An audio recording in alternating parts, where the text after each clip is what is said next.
সাম্য লিখেছেন সুফিয়া কামাল।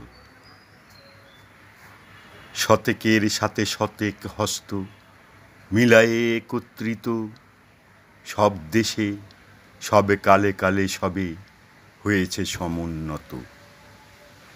বিপুলা পৃথিবী প্রসারিত পথ, যাত্রীরা সেই পথে চলে কর্মের আহ্বানে কোনো অনন্তকাল হতে।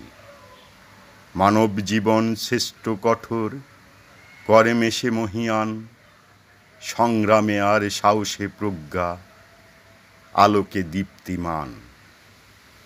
পায়ের তলার মাটিতে আকাশে সমুখে সিন্ধু জলে, বিজয় কেতন উড়াইয়ে মানুষ চলিয়াছে দলে দলে।